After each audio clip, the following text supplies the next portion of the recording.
Hey guys, welcome back to the Cast and Spear podcast. My name is John, and today we have back on the show Brian Fern at Uncle Learn You How on Instagram and all over the internet. Today we're going to be talking about diving in strong current. Welcome to the show, Brian. Thanks, John. Aloha, guys.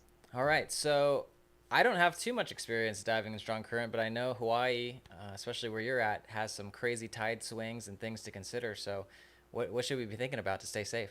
No problem. So it all comes down to gear, awareness, and planning, right? So what do I mean by gear? You should, at the very least, have a float with a dive flag. That's the law. It's required. It shows people where you are, especially when there's boat traffic. You then need to attach that float to your person, be it your weight belt, an anchoring system, or the butt of your gun, so you can stay in contact with that. Personally, I like to use a 2-pound anchor that I attach to the opposite end of my tagline. And the reason for that is I can easily clip that anchor to my belt, or if I find a location that I'm either marking a hole or I'm get stuck in a current, or I want to use it to breathe up, I can use it for all those possibilities. What you'll find with currents is being aware of the tide shifts, the moon phases, the surf, and the wind. Those are all natural variables that have a large play. So a good example of tides. If you have a very low tide to a very high tide, and they are in close proximity to one another, meaning that low tide was at 8 a.m. and that high tide's at noon, that's a big, steep tide. That's going to be a real strong current for that day. So just knowing that up front will better prepare you for where you're going to go and what to expect.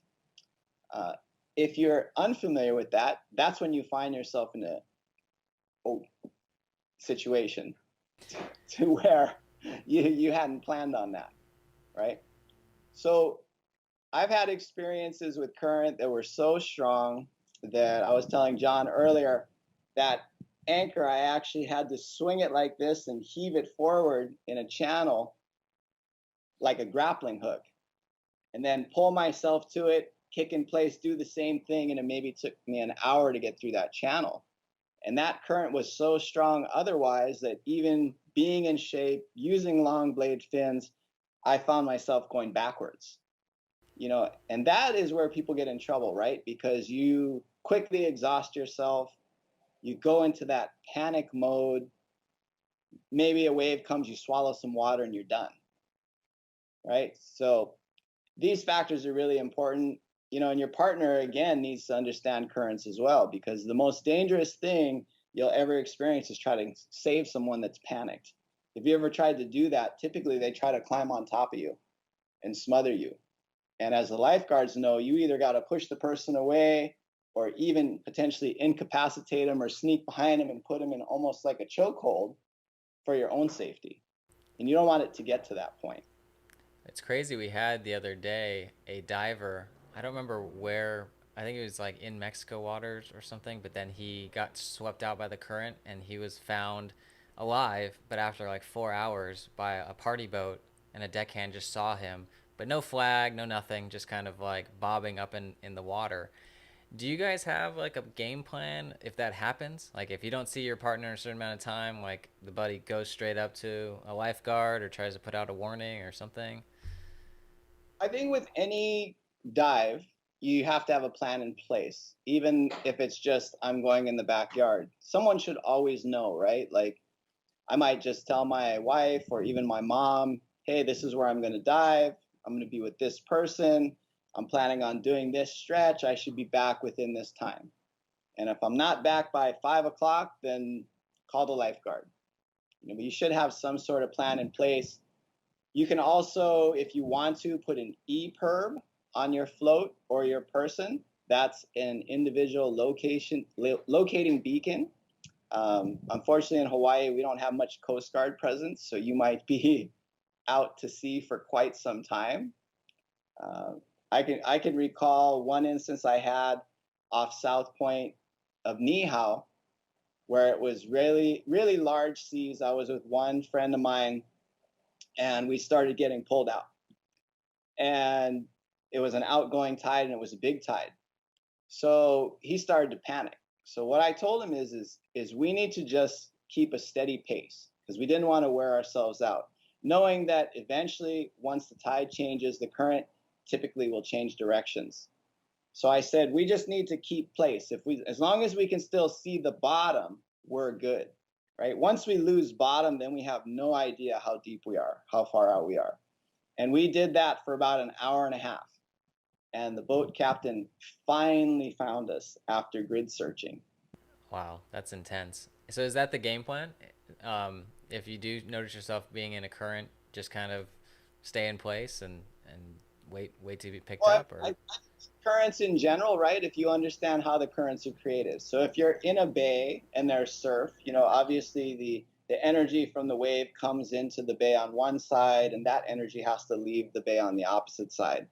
A lot of times with currents, if you swim parallel to the shore, eventually you'll get out of it. What you don't want to do is get caught up in panicking and I'm going out, I got to try to get in, right? Because now you're going directly against the grain of the current. It's going to win, right? So it's almost better to just go with it for a while and continue to swim parallel. And even if you end up a mile down the way, at least you're able to make it in at that point. yeah. What are your thoughts on the people who might not have grown up in the ocean? The ocean to me is crazy. It's like you have to respect her. So just what are your thoughts on dealing with the ocean itself for somebody who might not have been growing up in there? I think anytime you're new to a spot, so let's say you go on vacation, doesn't hurt to ask the lifeguards. They're your best resource, right? They live it every single day.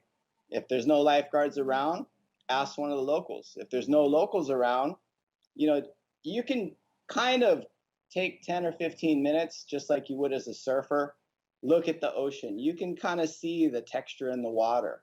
You can see the oil slick looking water, which indicates a current is running that way. You can kind of pay mind to, okay, this is a bay, this is the inlet of the energy, that's the outlet of the energy. So you do a little bit of scouting, and that little bit of forethought can go a long way. Perfect. Is there anything else we should be considering when diving in currents? I mean, with current, you also have to consider when you're doing a drop, right? If you're trying to drop down even something as shallow as 30 feet, if that current's working against you, you're not doing a straight drop. You're going down on an angle. And the deeper you go, the greater that angle.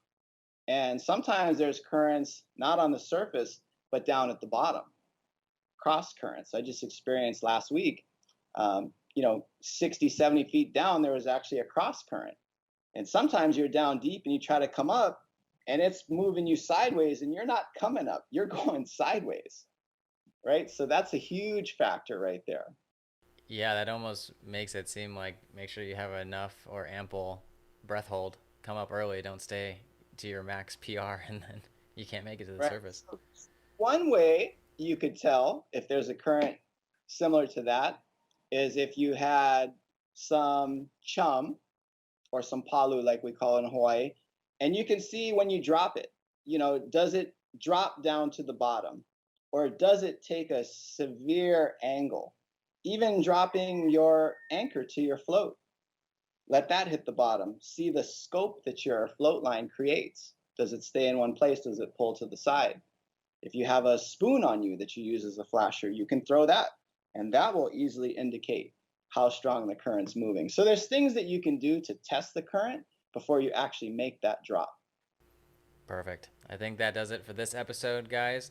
If you want to reach out to Brian, hit him up on Instagram at Uncle Learn You How. And until tomorrow, which we're going to be covering caring for your catch, dive safe. See you guys.